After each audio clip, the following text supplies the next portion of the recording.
Me disent le discernement. Le discernement va te sauver la vie. J'ai aimé ton amen. Le discernement va te guérir du mal. Le discernement va te permettre de savoir.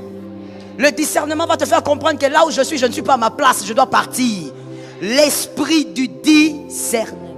Ça ne viendra pas dans un rêve, mon frère. On ne prie pas pour ça. C'est un déséquilibre de connaissances. On discerne. La chose pour laquelle tu dois prier, tu dois dire maintenant à Dieu, Seigneur, accorde-moi un esprit de discernement. L'esprit de discernement est merveilleux. C'est un esprit que je considère comme étant un esprit essentiel pour un enfant de Dieu. Parce que l'esprit de discernement va te faire comprendre que ce qui est faible aujourd'hui deviendra fort. Sois patient, reste là. Ça, c'est l'esprit de discernement. C'est l'esprit de discernement qui va te faire comprendre que là où il n'y a pas d'eau, l'eau peut sortir d'en dessous. Sois patient. L'esprit de discernement. Le contraire de l'esprit de discernement, c'est l'ignorance, l'agitation. Ça t'amène à courir là où tu dois t'asseoir. Au nom de Jésus, que cette malédiction tombe. Là où tu dois courir, cours. Là où tu dois courir, ne t'assieds jamais. Est-ce que quelqu'un entend l'esprit parler à l'église? Quelqu'un entend l'esprit parler à l'église? Là où tu dois courir, je dis cours, ne t'assieds pas. Là où tu dois marcher, marche, ne dandine pas. Là où tu dois t'asseoir, assieds-toi et ne marche pas. C'est comme ça que Jésus a dit à Marthe, tu t'agites beaucoup. Marie a choisi la bonne part. Mais comment choisir la bonne part? Le discernement. Que quelqu'un mette ta main sur sa tête et dise, Seigneur, accorde-moi le discernement. Que Jésus te fasse grâce. Alors je vais te donner quelques éléments, quelques principes. Des principes importants à respecter, à honorer pour conserver les alliances. Certainement, plusieurs autres orateurs vont parler de d'autres types d'alliances. Mais peu importe quel type d'alliance on va te présenter ici, je te présente quelques principes. On va continuer encore demain, qui te permettront de conserver les alliances. C'est important.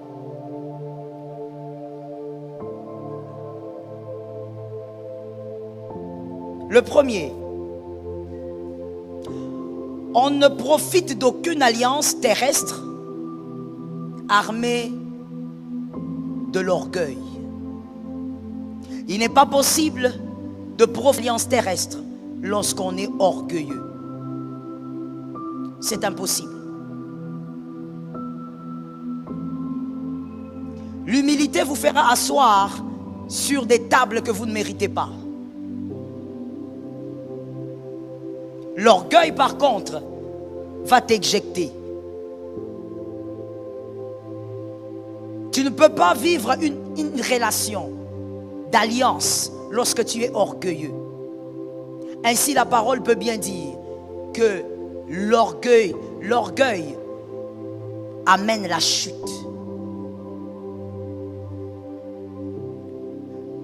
Comment savoir qu'on est orgueilleux? C'est lorsqu'on croit savoir. Lorsque vous croyez savoir. L'humilité consiste à apprendre, à se laisser enseigner, à laisser l'autre vous communiquer quelque chose. Aucune relation ne peut fonctionner avec l'orgueil au centre. Lorsque vous êtes dans une relation d'alliance, considérez que vous êtes là pour prendre, apprendre, emmagasiner, recevoir.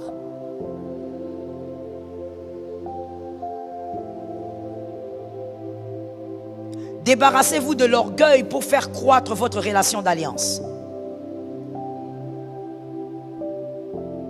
J'aimerais préciser quelque chose que des fois nous les Africains, nous appelons humilité qui en réalité n'est pas de l'humilité. Le fait de se taire, le fait de ne pas parler, le fait d'être quasiment absente, ce n'est pas ça l'humilité. Parce qu'on peut se taire et être très orgueilleux. L'humilité, c'est avoir la capacité de recevoir des autres. D'accepter qu'on peut recevoir des autres. Retiens pour la vie, avant d'écrire, je veux que tu m'écoutes et que tu me comprennes.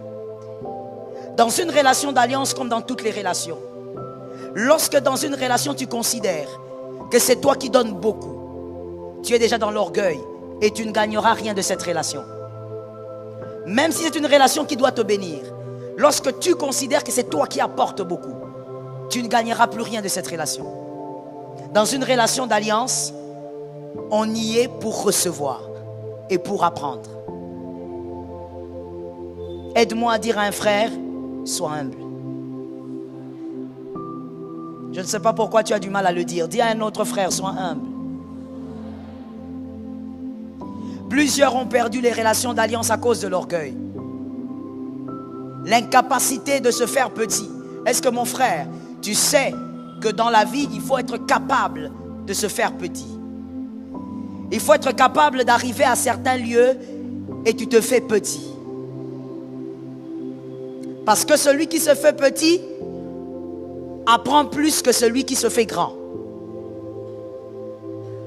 Est-ce que quelqu'un me capte? Celui qui se fait petit reçoit plus que celui qui se fait grand ou qui pense qu'il est grand. J'aimerais dire une chose et je le dis du fond de mon cœur. Ne pense pas être grand, attends d'être grand. Parce que je ne veux pas dire sois grand. J'ai dit attends d'être grand. Parce que la grandeur est un processus. Ne te fais pas grand. Tu vas amputer ta grandeur. Attends d'être grand. Respecte le processus. Dis à ton frère, va au rythme de Dieu. Maintenant, dis à toi-même, parle comme David, dis à ton âme, je dois respecter le processus. L'orgueil a détruit les relations. L'orgueil a détruit les relations d'alliance. On vous a parlé du père spirituel ici. L'orgueil a détruit les relations de certains fils avec leur père, filles avec leur père. L'orgueil. Que Jésus te délivre de l'orgueil. Que Jésus te sauve de l'orgueil.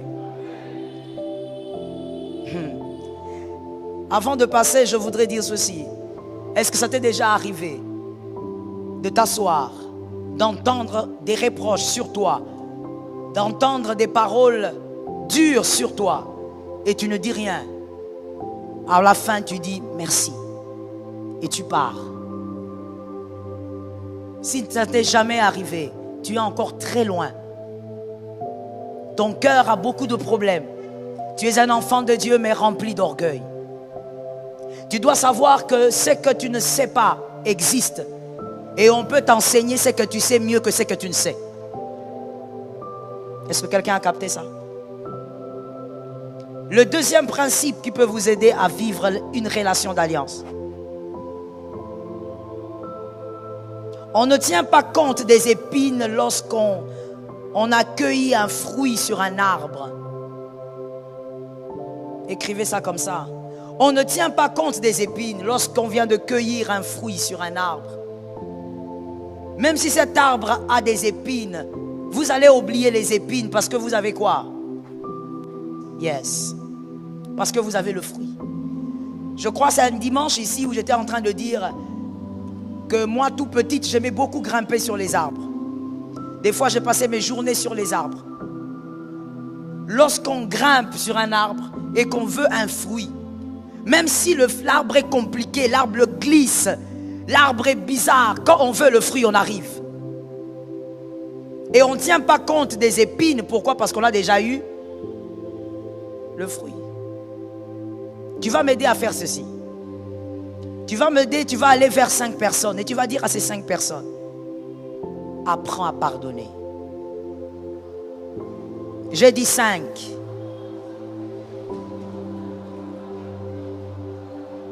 À la maternelle, on a appris à compter. 5.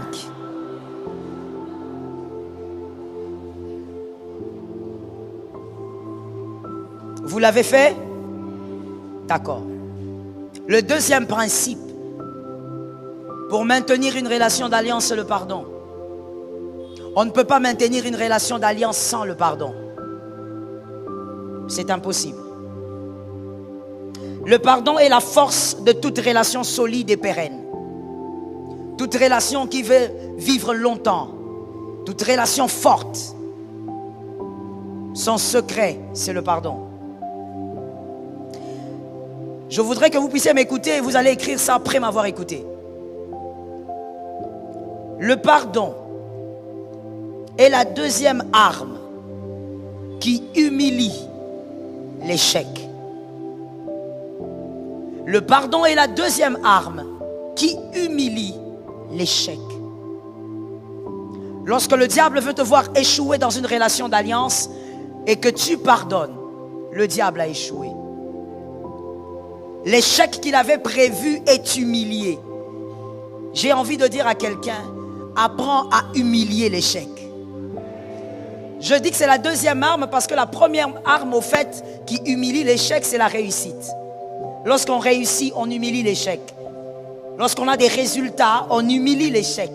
Le pardon est la deuxième arme. À chaque fois que le diable touche à une relation d'alliance, c'est parce qu'il veut vous voir échouer. Mais au nom de Jésus, l'échec sera humilié cette année. Dans toutes tes relations d'alliance, l'échec sera... Que quelqu'un me dise, il n'y a pas de négociation. Maintenant, dis-moi, il n'y a pas de négociation, l'échec sera humilié.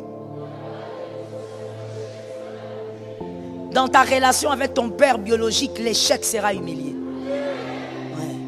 Des fois, il y a des choses, quand ton père le fait, le diable te dit, regarde, tu as déjà grandi, pourquoi il t'humilie comme ça? Pourquoi il te rabaisse comme ça? Le diable veut créer la révolte en toi. Mais je dis, le pardon va humilier l'échec. Dans Genèse 3, je vous donne la précision du verset. Dans Genèse 3, prenons le 21. Genèse 3, 21, Genèse 3, 23.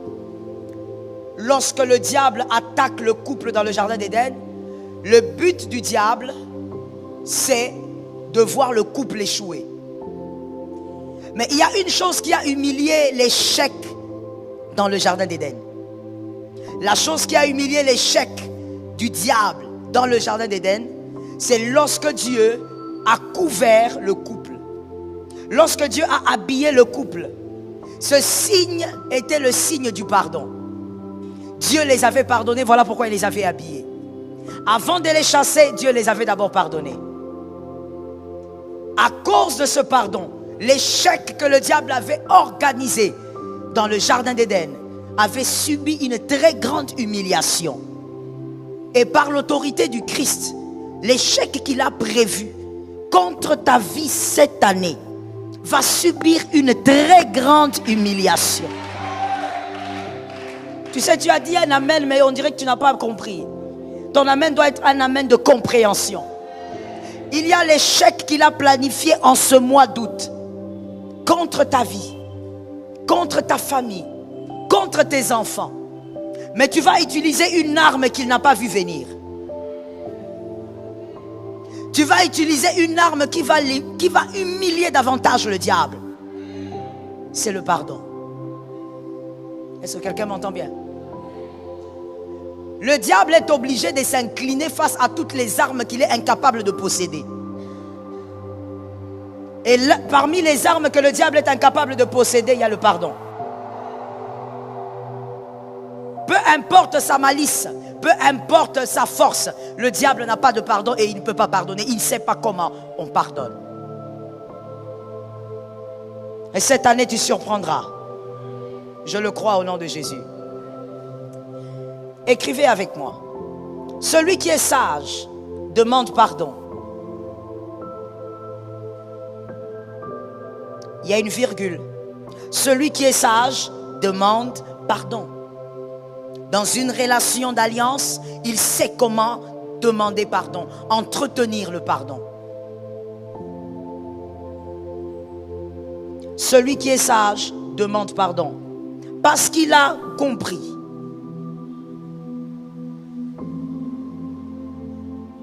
Il a compris que celui qui sait conserver une chose pourra célébrer cette même chose. Celui qui est sage demande pardon. Il sait demander pardon. Pourquoi? Je reprends. Parce qu'il a compris, le sage, que lorsqu'on conserve une bonne chose, on finit par célébrer cette chose un jour. Or, c'est que tu ne conserves pas bien, tu ne peux pas la célébrer. La célébration d'une chose passe par sa conservation. Voilà les pièges de plusieurs élus. Vous voulez célébrer des choses que vous ne savez pas conserver.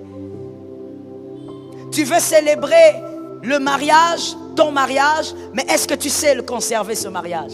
C'est que tu ne sais pas conserver, tu ne pourras pas le célébrer. Une relation que tu veux célébrer, tu dois apprendre à la conserver. Dis à ton frère, il faut apprendre à conserver les relations. Non, donne une autre précision à ton frère. Dis-lui, apprends à conserver les relations d'alliance. Celui qui est sage a compris que savoir conserver vous amène à la célébration. Et on ne peut pas conserver une relation sans pardon. C'est impossible. Peu importe quel type de relation c'est. Même si vous vous mariez comme le monde dit à votre âme sœur, c'est impossible. Vous ne pouvez pas conserver une relation sans pardon. Pourquoi? Que quelqu'un me demande pourquoi. Non, que quelqu'un me dise, pasteur, dites-nous pourquoi. Parce que tu es imparfait. Toi. Je ne parle pas de l'autre. Je ne parle pas de l'autre. Dans une relation, généralement, il y a deux ou plus, n'est-ce pas? Mais moi, je ne parle pas de l'autre, je parle de toi. Parce que toi, tu n'es pas parfait. Forcément, tu feras du mal. Alors, puisque tu feras du mal, tu voudras être... Mais tu ne peux pas demander ce que tu ne donnes pas. Notre Père, que ton nom, que ton règne, que ta volonté. Ce n'est pas une prière de bébé. Ce n'est pas une prière d'élécodim. C'est Jésus qui nous a laissé cette prière. Elle est précieuse. Elle cache des mystères. Que ton règne, que donne notre pain. Pardonne-nous. Comme. All right. De manière pratique. Regarde. Pardonne-nous nos offenses veut dire ceci. Lionel, venez. Voici ce que ça veut dire. Arrêtez-vous là. Moi, je suis vous pour l'instant. Dieu, pardonne-moi s'il te plaît. Tout ce que je t'ai fait comme mal. Permets, efface tout le mal que je t'ai fait. Et ces marches-ci ressemblent à tout le mal que vous avez fait. Efface tout ça. Fais-moi arriver ici. Exactement comme j'ai fait pour lui. Il m'a fait du mal, je lui ai pardonné tout ça et je lui ai fait arriver. Alors moi aussi, Seigneur, comme je lui ai fait arriver ici, pardonne-moi mes offenses comme je pardonne. Si tu es incapable de pardonner et que toi, quand on te fait du mal, tu dis oui, mais tu pardonnes jusqu'à ce niveau-là. Il y a 3 offenses que tu n'arrives pas à pardonner. C'était trop fort. Ça, je ne peux pas. Non, non, non. Il est allé au-delà des limites. 3 offenses. Tu n'arrives pas à pardonner. Dieu, il est juste. Il va faire la même chose avec toi. Il va aussi te prendre et il va t'amener ici. Il y a des offenses que tu as eu à faire en 2005 que Dieu ne pardonne pas parce que tu n'as pas pardonné. Il va, en d'autres termes, pour celui qui dormait quand je parlais, Dieu va te traiter exactement comme tu traites ton frère. Et je ne parle pas de bénédiction, je parle de tes péchés. Là où tu n'as pas pardonné, Dieu va te peser avec la même pesée. Alors comprenez un peu le choc que j'ai envie de créer ce soir. Devant moi, je suis très sûr que j'ai devant moi des personnes à qui Dieu n'a pas pardonné certaines choses. Dieu ne t'a jamais pardonné, pas parce que le sang de Jésus est faible, mais parce qu'il y a notre Père qui est aux cieux. Traite-moi comme je traite les autres. Ce qu'il a fait, il a vraiment exagéré. Alors Dieu va regarder aussi, selon lui, quel est le péché que tu as fait en 2007 qui ne va pas pardonner.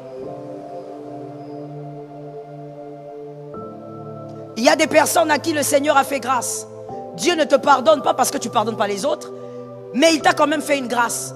Il a mis en toi un esprit qui te fait sentir que Dieu a un problème avec toi. Ces gens-là sont là? Oui, je sais que vous êtes là. Je ne peux pas dire ça si tu n'es pas là. C'est parce que toi tu es là. Je sais ce que Dieu m'a dit. Donc je sais ce que je dis. Il y a des gens quand vous priez ici, et même seul dans vos chambres, tu as l'impression que Dieu est fâché contre toi. Il y a quelque chose que Dieu te retient. Tu demandes à Dieu, mais Seigneur, c'est quel péché? Voici la réponse, il m'envoie te le dire. Il y a des péchés qu'il n'a pas pardonné sur toi. Parce que toi, tu n'as pas pardonné. Tu n'as jamais pardonné. Les mondains, que quelqu'un me dise, nous ne sommes pas du monde. Les mondains ont dit, pardonner, ce n'est pas oublier. Ça, c'est mondain et c'est une folie. Parce que, écoutez, c'est que vous n'avez pas pu oublier. Et quand on dit oublier en tant qu'humain, ça veut simplement dire que vous ne ressentez plus aucune douleur. Est-ce que quelqu'un m'entend? Oublier, ça ne veut pas dire que votre... comment on appelle ça encore? J'ai oublié le terme. Mais au niveau du cerveau, ce côté qui stocke les informations, qui garde les souvenirs, il y a le subconscient, mais il y a aussi la partie qu'on appelle le côté épisodique qui lui conserve les souvenirs, les mémoires, la partie de la mémoire. Vous n'allez pas oublier. Vous allez vous rappeler qu'il y a 10 ans, votre tante vous avait mis dehors. Vous allez vous rappeler qu'il y a 15 ans, un oncle vous avait privé des frais scolaires. Ça va rester là. Mais avez-vous toujours la douleur? Si vous avez toujours la douleur, alors vous n'avez pas pardonné à cet oncle. Alors Dieu aussi a des choses, il ne vous pardonne pas. Ce qui fait que dans l'église du Seigneur, nous avons des chrétiens remplis, mais à qui Dieu n'a pas pardonné leurs péchés. Comme nous pardonnons aussi. J'ai entendu 2 personnes, restez là monsieur. Comme nous pardonnons aussi.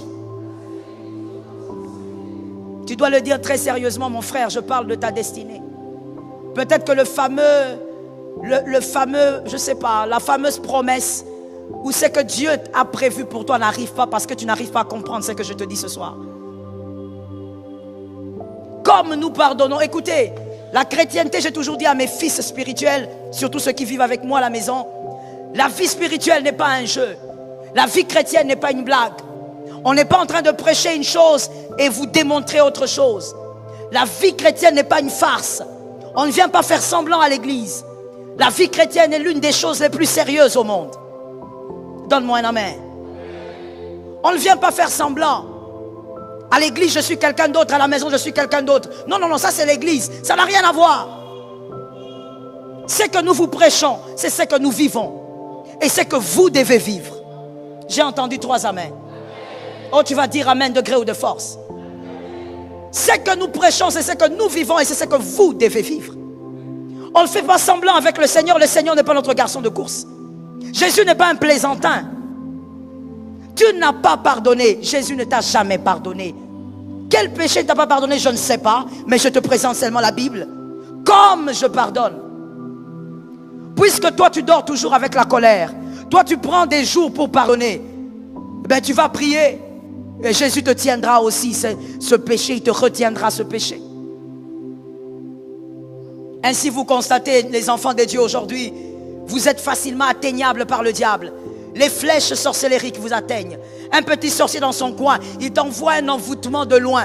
Et toi aussi dans ta chambre, tu fais des cauchemars, tu tombes de ton lit. Tu vois des choses bizarres, un tout petit sorcier. Pourquoi vous êtes atteignable? Parce qu'il y a des péchés que Dieu n'a pas pardonnés. Mais pourquoi il ne vous a pas pardonné? Il est amour, mais parce qu'il est écrit. Pardonne-nous comme. Jésus n'a pas dit pardonne-nous à peu près. Il dit comme. La même mesure que moi je prends pour mon frère, fais la même chose avec moi. Oh mon Dieu, des fois quand je lis ce verset, je me demande, c'était une prière ou c'était une condamnation? Je me pose des questions. Pardonne-nous comme. Tu ne peux pas vaincre dans une relation sans le pardon. Je l'ai dit tout à l'heure. Pourquoi tu dois mettre le pardon au centre d'une relation d'alliance? Parce que tu es imparfait. Je ne parle pas de l'autre, je parle de toi. Parce que toi tu es imparfait et tu commets trop de dégâts. Parce que tu commets trop de dégâts, alors mon frère, tu dois être prêt à donner ce que toi tu donnes. Donne le pardon et tu recevras le pardon. Est-ce que quelqu'un me capte? Restez là mon frère. Je vais expliquer autre chose. Dis à ton frère, apprends à pardonner. J'avais dit que le sage pardonne pourquoi? Pourquoi est-ce que le sage pardonne? Vous l'avez écrit, n'est-ce pas? Lisez-moi ce que vous avez écrit. Pourquoi le sage pardonne? Parce qu'il veut. Je n'entends pas. Je commence avec ceux qui sont ici. Dites-moi, qu'est-ce que vous avez écrit? Pourquoi le sage pardonne? Parce que celui qui conserve finira par célébrer. Oh mon frère, il faut retenir ce qu'on enseigne. L'église n'est pas une balade, ce n'est pas un musée. Parce qu'il a compris qu'il doit célébrer un jour. Mais il faut d'abord conserver. Est-ce que quelqu'un m'entend? Et vous comprenez que même pour avoir la capacité de conserver une relation, il faut tuer l'orgueil. C'est un schéma donc. Tu tues l'orgueil et tu vas apprendre à conserver. Tu vas apprendre à demander pardon. Tu vas apprendre à pardonner. C'est l'humilité qui t'amène à vivre dans le pardon. Ajoutez ceci. Le sage conserve pour célébrer, parce que toute bonne relation que vous conservez se bonifie. Toute bonne relation que vous conservez se bonifie.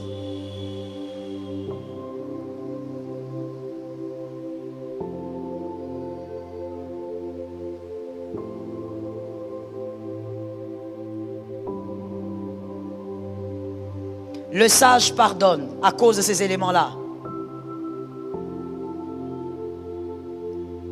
Regardez maintenant ceci. Lorsque dans une relation d'alliance on pardonne, ça nous fait grandir. Je veux te choquer. Si dans un couple, on prend cette relation-là parce que ça fait partie des relations les plus fortes, en tout cas les relations terrestres les plus fortes. Si dans une relation de couple, mari et femme, je ne parle pas du copinage, mari et femme, vous savez pourquoi des fois certains psychologues, surtout païens, disent qu'il faut laisser à un couple au moins 6 ans ou 7 ans pour attester que ce couple est solide. Parce que dans 6 ou 7 ans, il y a eu assez de dégâts. Là où il n'y a pas eu de dégâts, on ne peut pas parler d'un couple solide. Parce que le couple solide passe par le pardon. La solidité du couple passe par... Lorsqu'un couple est ensemble après 7 ans, 10 ans, oh, soyez sûr qu'il y a eu des choses à l'intérieur. Et s'ils sont toujours ensemble, c'est que cette relation-là, elle est solide. Une relation d'alliance, quand il y a le pardon vous fait grandir. Celui qui a su pardonner n'est plus un bébé. Dans une relation, il a grandi. Vous savez pourquoi il a grandi?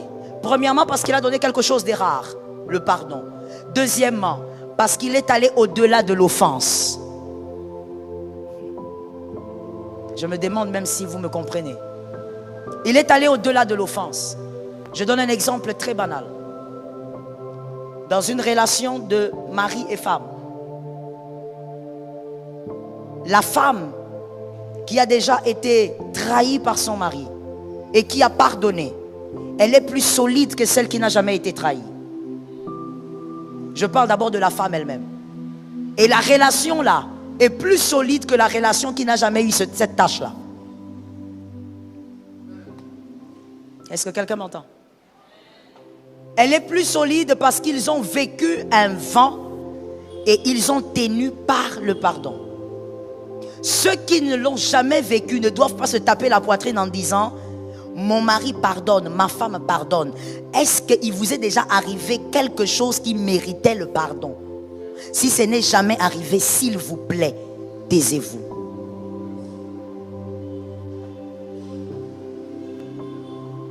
Est-ce que quelqu'un m'entend? Dans une relation d'alliance, ne te tape pas la poitrine en disant « C'est pourquoi moi j'aime pas ça, excusez-moi ». Parce que là on enseigne, ce n'est pas une prédication. Donc permettez-moi d'être très, très franche. Moi je n'aime pas les gens qui disent « J'ai fait avec le pasteur Joël 15 ans, 20 ans, je suis à l'AENA depuis 25 ans ». Ça ne veut rien dire. Ça ne veut véritablement rien dire. Parce que tu peux vivre avec quelqu'un pendant toutes ces années. Mais si vous n'avez pas traversé le train du pardon, ne parle pas de cette relation. Je vous explique ou je ne l'explique pas? Parce qu'il y a des gens qui ne me comprennent toujours pas. On peut être avec Léonel. Et je dis à Léonel, moi j'ai fait avec Léonel 15 ans. Oui, tu as fait avec Léonel 15 ans parce qu'il n'y a pas eu de bévues entre vous. Parce que entre toi et Léonel, malgré que vous aviez été ensemble, mais il y a toujours eu une distance qui a fait que vous n'avez jamais affronté certains vents. Quelqu'un comprend? On peut être avec quelqu'un, mais vivre avec la personne à distance pendant 30 ans. Et donc, ce qui fait qu'il y a des vents qu'on n'affronte pas ensemble. Il y a des problèmes qu'on n'affronte pas ensemble. Mais on a fait combien d'années ensemble? Alors je viens te dire, ça ne fait rien du tout que tu aies fait avec moi 25 ans. J'ai entendu 3 amens. Je te l'avais dit, tu vas le dire de gré ou de force. Je dis encore à quelqu'un, ça ne veut rien dire que tu dises que tu as fait 45 ans à l'AENA. Mais par contre, quelqu'un peut être à côté de Léonel seulement depuis 4 ans. Mais ils sont tellement proches qu'ils ont vécu des vents violents. Leur relation est plus solide que celui qui a fait 25 ans à côté de lui. Pourquoi? Parce que cette relation a subi le pardon. Là où il y a le pardon, il y a la solidité. Est-ce que quelqu'un m'entend bien? Là où il y a le pardon, c'est même un lieu qui rassure. Une relation qui n'a jamais subi des chocs ne pourra pas subir le pardon. Et pour moi, ça ce n'est pas la Bible, c'est un conseil. Comme l'apôtre Paul pouvait dire, ça ce n'est pas la Bible, mais c'est moi qui dis. Pour moi, une relation, peu importe sa nature, qui n'a jamais subi des chocs au point d'imposer le pardon, est une relation fragile et dangereuse. Une relation qui rassure, c'est une relation qui est montée, elle est descendue et elle atténue. De rien. Une relation d'alliance, on y met déjà le pardon. C'est-à-dire, avant même que Léonel ne me fasse quelque chose, je vis avec mon conteneur de pardon. Pourquoi? Parce que moi je suis imparfaite. Pourquoi? Parce que tu es imparfait.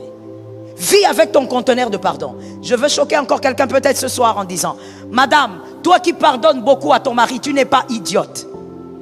Toi qui pardonnes beaucoup à ton mari, tu n'es pas une femme bête. Oui, je vais utiliser les mots assez durs. Toi qui pardonnes, parce que ce sont les types de mots que vous entendez dans le monde. Toi qui pardonnes beaucoup à ton mari et qui y revient toujours, tu n'es pas une femme sans cervelle. Au contraire, tu as une force que la voisine n'a pas. J'ai aimé ton amen. Je ne suis pas en train de dire que celui-là doit continuer dans la bêtise, mais je suis en train de parler de celui qui donne le pardon. Celui qui donne le pardon ne sera jamais condamné pour l'avoir donné. Dis ça à 2 personnes.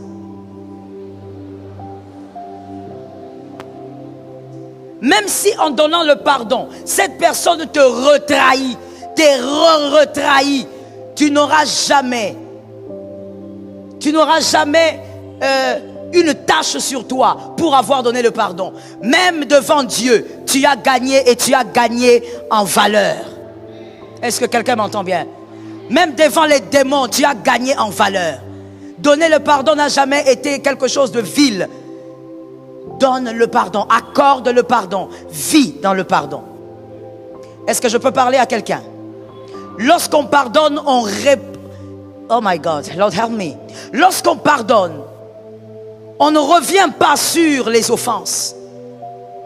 Lorsque vous avez pardonné, si vous revenez sur l'offense, vous êtes en train d'avilir l'offenseur. Lorsqu'on pardonne, on ne reparle pas de l'offense parce qu'il faut bonifier l'offenseur. La chose qui bonifie l'offenseur, c'est le fait que tu as pardonné, tu ne lui rappelles plus qu'il avait fait. Non, je te pardonne, mais tu te rappelles le jour-là. Est-ce que tu sais que c'est à cause de toi que j'ai perdu cette amitié? Est-ce que tu sais que c'est à cause de toi qu'aujourd'hui, à l'église, on me traite mal? Quand tu as pardonné, tu ne reviens pas sur l'offense. Je dis à quelqu'un, il y a des destructeurs des humains, des destructeurs d'âmes. Que quelqu'un me dise destructeur. Parle avec autorité, dis-moi destructeur. Il y a des destructeurs d'âmes, des personnes à qui on va, on dit écoute, j'ai fait ceci, j'ai fait cela, j'ai déjà demandé pardon à Dieu, mais j'aimerais aussi que tu pries pour moi. Tu as prié pour lui, ou même tu lui as pardonné, mais après quelques jours, tu commences à lui rappeler qu'il avait chuté. Même lui-même a déjà oublié comment était le trou qu'il avait fait chuter, mais toi tu le ramènes vers sa chute. Je dis tu es un destructeur. Que Dieu délivre ton cœur au nom de Jésus. Que Dieu délivre ton cœur au nom de Jésus. Celui qui a été pardonné a été pardonné.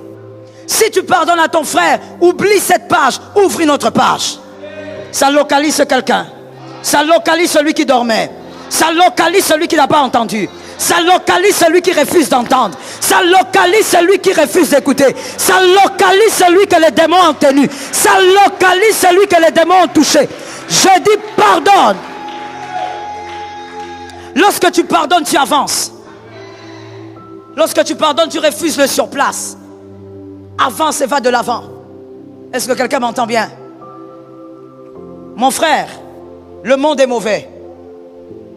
Sur cette terre, les gens te feront du mal encore et encore. Mais toi, tu dois avoir ton conteneur de pardon. Est-ce que quelqu'un m'entend? Tu n'auras jamais le cœur du diable parce que tu rencontres des hommes diaboliques. Refuse d'avoir le cœur du diable. Refuse d'avoir le cœur de ton offenseur. Oh my Jesus. J'aime quelque chose que Marie de Magdala faisait. Lorsque Marie de Magdala était au pied de Jésus, elle caressait le pied de Jésus avec ses cheveux, avec le parfum. Elle essuyait les pieds de Jésus. Les hommes qui étaient à côté ont dit, elle est prostituée. Est-ce que Jésus ne sait pas? C'est une femme de mauvaise vie. Même ses mains là sont sales. Marie de Magdala a fermé ses oreilles. Elle est focalisée sur Jésus. Tant qu'il ne me condamne pas, je m'en fous de vos condamnations. Je dis à quelqu'un, sors de l'aliénation. Sors de cette aliénation. Lorsque Jésus ne t'a pas condamné, ne te condamne pas. Focus sur Jésus. Vérifie une chose. Est-ce que ce que je fais plaît à Jésus? Marie de Magdala avait considéré le silence de Jésus comme un code. Un code qui était en train de dire, continue, fais encore, essuie encore, go on, come on. Et Marie était focalisée. Oh, je dis à une personne, à ce moment-là, Marie n'avait pas encore reçu Jésus. Elle n'avait pas le Saint-Esprit. Le Saint-Esprit est venu à la Pentecôte. Mais toi, tu as le Saint-Esprit. Quand tu fais une chose, vérifie. Est-ce que Jésus se tait? Si Jésus se tait, tu avances. Est-ce que quelqu'un m'a capté? N'écoute pas les gens qui te disent, voilà, c'est pourquoi on joue avec toi. Toi, tu es seulement là, en train de recevoir les pardons des gens. Tant que tu plais à Dieu, tu restes focus sur Jésus. Regarde un voisin, regarde-lui bien parce que tu vas lui dire une phrase bizarre. Regarde-lui bien et dis-lui, si je suis sur terre, ce n'est pas à cause de toi, c'est à cause de Jésus.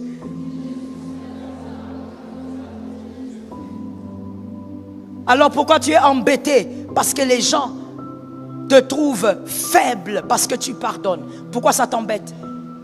Si tu es là, c'est à cause de Jésus et non à cause des hommes. J'aime cette écriture qui dit, ce n'est pas vous qui m'avez choisi. Tu n'as jamais choisi Jésus. C'est lui qui t'a choisi. Focalisé. Est-ce que quelqu'un m'entend bien? Je dis à une âme, tu pardonneras et tu pardonneras encore. Tu as ton conteneur de pardon avec toi. N'avilis pas un autre. Ne détruis pas un autre. Apprends à pardonner. Mais aussi, ne deviens pas un monstre parce que tu as rencontré des monstres. Garde ton cœur. Plus que tout autre. J'ai rencontré beaucoup de femmes qui m'ont dit, pasteur, je n'étais pas comme ça. Il y a une que j'ai rencontrée dernièrement, ça m'a fait mal au cœur. Elle m'a dit, pasteur, si je vous avais peut-être rencontré plus tôt, peut-être que j'aurais gardé mon cœur. Mais aujourd'hui, je n'ai plus ce cœur-là. Aujourd'hui, je reconnais que je suis une très mauvaise personne. Je suis capable de faire des choses terribles, des choses même que mon mari n'imagine pas. Et d'ailleurs, il y a des choses même que j'ai eu à faire dans la maison. Il a cru que c'était les travailleurs, que c'était ses frères. Mais c'est moi qui ai fait ça. Il ne peut pas s'imaginer que la petite fille là qu'il avait épousée est devenue un monstre. Tu ne deviens pas un monstre parce que tu as rencontré des mauvaises personnes. Je veux te dire, mon frère, les mauvaises personnes, tu vas en rencontrer encore. Dans le parcours, il y a les bonnes. Dans le parcours, il y a aussi les bonnes qui deviennent. Il y a aussi des mauvaises qui deviennent bonnes. Dans le parcours, il y a aussi les bonnes personnes. Est-ce que quelqu'un m'entend? Je pose la question avant de passer et finir. Qui pense que, dans cette salle, qui pense qu'il est une bonne personne? Si tu penses que tu es une bonne personne, tu lèves la main. D'accord. Attendez, c'est un peu compliqué. Je veux une bonne main levée, parce que je dois bien vous localiser. Qui pense qu'il est une bonne personne? D'accord. Vous qui pensez que vous êtes des bonnes personnes, je suis d'accord avec vous. Croyez-vous qu'il existe des gens comme vous? Alors faites confiance. Si vous êtes une bonne personne, il existe des gens comme vous. Est-ce que quelqu'un m'entend? Que Jésus nous délivre du mal. Le troisième principe, et je veux finir par là, je continue demain. On ne profite pas d'une relation d'alliance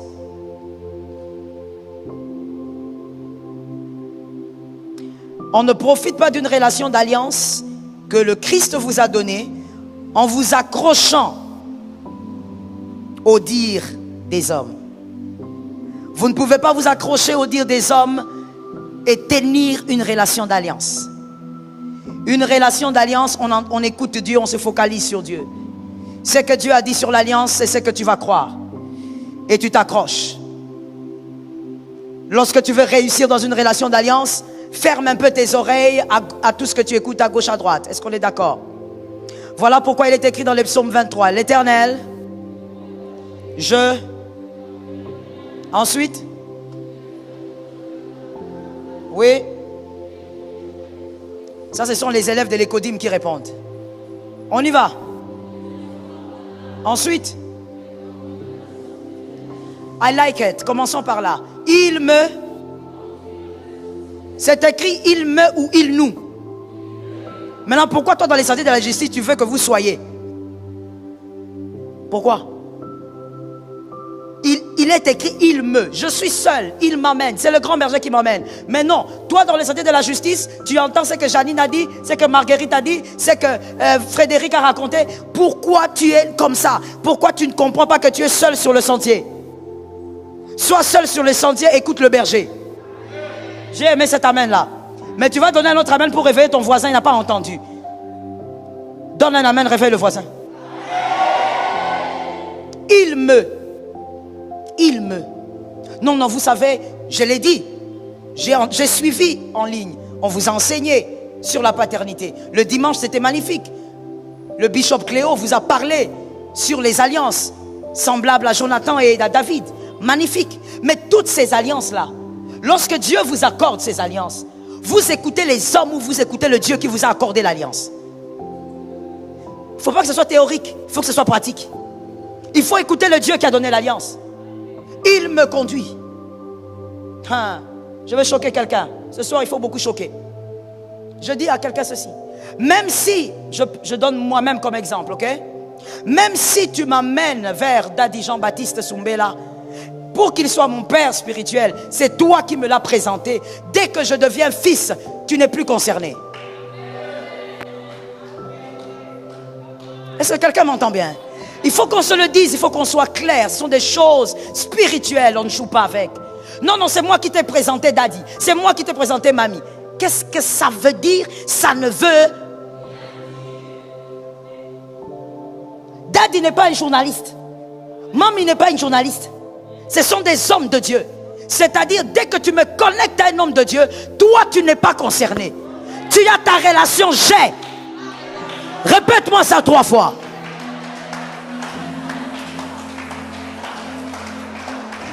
La vie et la mort sont au pouvoir de la langue. Arrête de faire semblant et répète-moi. dis à ta relation, j'ai ma relation. Il faut comprendre les mystères des alliances. Tu ne peux pas être là en train d'être manipulé par un gars ou par une femme qui vient toujours te rappeler, n'oublie pas, hein, c'est moi qui t'ai présenté Daddy là. Toi tu le connaissais? What are you talking about? Nous sommes dans une relation d'alliance. Je parle. Lorsque la femme accouche, elle a mal, elle a des contractions, elle pousse pour une dernière fois, l'enfant sort, mais ce n'est pas la mère qui reçoit l'enfant. Les hommes sages sont arrivés. Si tu n'es pas arrivé, je n'explique pas, viens le dimanche. Lorsque tu pousses l'enfant, aucune mère, à moins que tu accouches dehors, seule, ne reçoit l'enfant elle-même. Il y a une sage femme, une infirmière, même si tu n'aimes pas son visage, c'est elle qui reçoit l'enfant. Est-ce que quelqu'un m'entend bien? Toi, tu ne peux pas dire à la sage femme, laisse mon bébé, je n'aime pas tes mains, regarde comment tu es toute claire, tu es toute noire. Elle est la sage-femme, elle va prendre l'enfant. Lorsque dans une alliance, tu es déjà dedans, les restes n'existent plus. Je réchoque les restes. Je réchoque les restes. Tu es déjà dans la relation. Est-ce que quelqu'un m'entend bien? C'est comme quand tu te maries à un gars. Tu es marié à lui. Avant de se marier, tu n'es personne. On peut encore parler. Mais dès que tu es marié au gars, tu as l'alliance, tu portes son nom si tu veux. Parce qu'aujourd'hui, je crois qu'au Congo, cette loi n'est pas encore abolie. Mais ailleurs en France, la femme a le choix de garder son nom ou pas.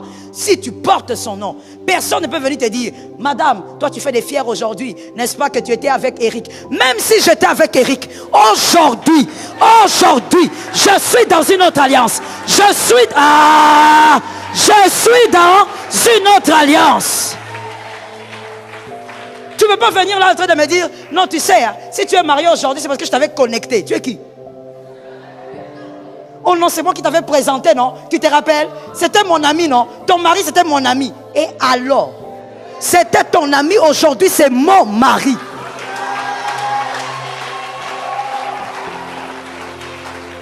Est-ce que quelqu'un me capte bien? Quelqu'un me capte bien? C'est comme mon gars. Je veux parler de mon gars.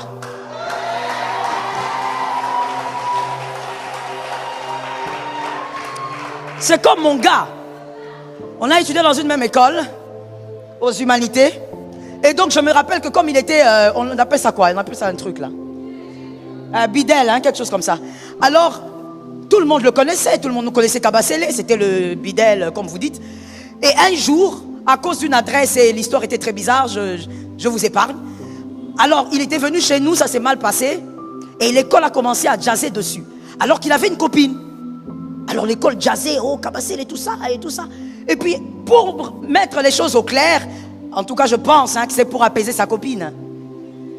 Alors il m'appelle, il me convoque dans sa salle de classe. Et moi je viens là avec mes copines aussi. On vient là, bonjour. Et puis il dit bonjour. Alors lui il était assis et puis la copine était sur les cuisses. Alors il me regarde, il me dit, écoute, je veux que ça soit clair. Moi je t'ai venu chercher une adresse. Moi et toi il n'y a rien. Moi et toi il n'y aura jamais rien.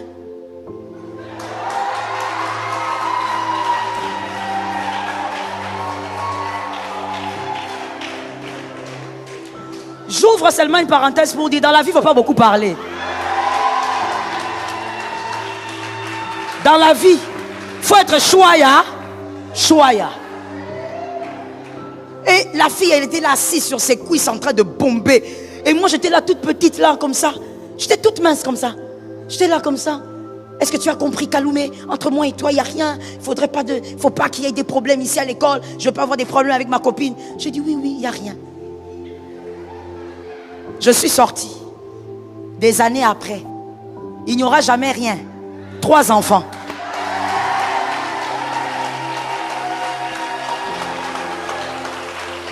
Aujourd'hui, mon frère, que tu me racontes cette histoire des cuisses là. Que tu me dises que vous avez fait 15 ans. Ce qui compte, c'est moi qui suis là. Tu ne dois pas te laisser intimider par des gens qui viennent te dire, non, vous, tu sais, dans ta relation là, c'est comme si tu es redevable à des personnes qui t'ont fait rencontrer les hommes d'alliance. Non, ce sont des portes que Dieu a utilisées. Mais quand tu arrives, tu gères ta relation avec l'alliance. Je bénis celui qui a suivi. Je finis en te donnant ce verset, Luc 5,5. Luc 5,5, Pierre dit à Jésus, on a péché toute la nuit, maître, il n'y a rien. En d'autres termes, maître, tu sais que je connais les eaux. On a travaillé, il n'y aura rien aujourd'hui. Parce que je suis venu à l'heure de la pêche. Moi, je suis spécialiste en ça. Il n'y a rien eu. Mais à un moment donné, Pierre dit, mais sous ta parole. C'est-à-dire, maître, en ce qui me concerne, je ne crois plus en ces eaux. À cette heure, je n'aurai plus le poisson. Entre moi et les eaux, notre relation là, c'est foutu, c'est gâté. Je ne crois plus que je pourrais tirer quelque chose de bon de ces eaux. Mais parce que toi tu as parlé, je crois en cette relation parce que Dieu t'a mis dans une relation d'alliance, ça marchera. Ce n'est pas une question d'homme. Ça ne dépend pas du climat comme Pierre l'avait compris. Ça dépend de celui qui vous a mis en... Celui qui est dedans, c'est qui? C'est Jésus. Comme Jésus a créé cette relation d'alliance, ça va? Lorsque ça ne marche pas, oh, je veux que quelqu'un m'entende. Lorsque ça ne marche pas, avant de chercher le conseil auprès de Guerlain, va d'abord parler à Dieu. C'est Jésus. Pierre a dit, sous ta parole, toi, je vais jeter le filet. Et j'aime ce que Pierre a dit. Que quelqu'un dise avec moi, Pierre dit, sous ta parole, je jetterai le filet. C'est-à-dire, je veux continuer d'espérer en cette relation. Même si je ne comprends pas. Même si je la trouve bizarre. Mais Jésus, parce que c'est toi qui m'as introduit dans cette relation, je veux y croire. La réussite d'une relation d'alliance ne dépend pas de ceux qui vous entourent. Ça dépend d'une seule présence. Tant que Jésus est là, la chose marchera. Tant que Jésus est là, la paix va s'inviter. Je disais à quelqu'un, c'est une question de présence. C'est la présence qui va créer la différence. Est-ce que quelqu'un m'entend bien? J'ai dit la présence de celui-là va créer la différence. La présence de celui qui a permis cette relation d'alliance va créer la différence. Il y a des gens, quand on vous regarde, on te dit, ah, toi avec cette personne-là, c'est foutu. Tu as commis trop d'erreurs, ça ne marchera plus. Si seulement c'est Dieu qui avait uni ces gens-là, il y a quelque chose qui va se passer. Est-ce que je parle à une âme? J'en profite pour prophétiser sur toi. Cette relation qui s'est détruite marchera. Je parle d'une relation qui doit te bénir. Cette relation qui s'est détruite marchera. Ça dépend d'une seule présence. Que quelqu'un me dise une seule présence. Lève ta main droite et dis-moi une seule présence. Que quelqu'un me dise ça marchera à cause d'une présence. Maintenant répète avec moi, il est écrit. Quand je marche dans la vallée de l'ombre de la mort, je ne crains aucun mal. Car il est avec moi. Ma paix dépend de Jésus. Je ne t'entends pas. Ma paix dépend de Jésus.